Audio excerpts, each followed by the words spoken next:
Gyerekek, most regőzözni fogunk, de miért aréna? Le fog alázni. Nem szeretem az arénát, és nem vagyok P2V. Jó, P2V-n vagyok, csak egy picit, de nem annyi.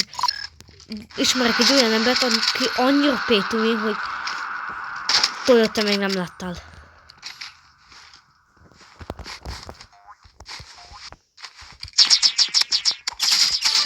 Jó. Ez az.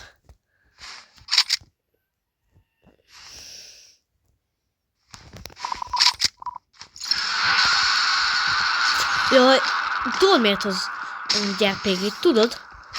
Mert csak azzal tud nyerni ellenem. Csak azért, mert csak azzal tud nyerni.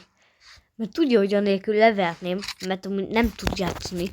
Anélkül leverném, csak azért hoz RPG-t.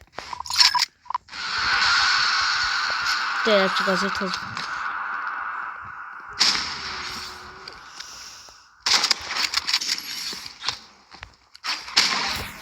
Tényleg csak azért hoz. Az ilyen embereket utálom, bazd meg. Megfogja, de direkt RPG-t hoz. Mert csak azzal tud játszani.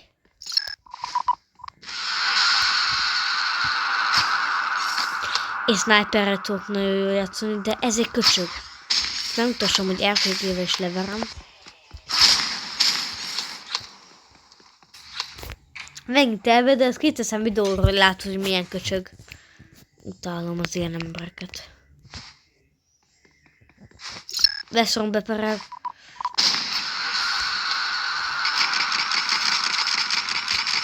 Én meg P2-in vagyok, mit kezd el? Mondjuk... Nem lehet irányítani! Mondjuk az RPG az mindent visz, minden esetben. Ki van téve videóra, P2-in. Ki van téve. Már csak azért sem hozok RPG-t. Ne legyek olyan, mint ő. Tudja, csak RPG-vel tud játszani.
Jó, kirédzselt.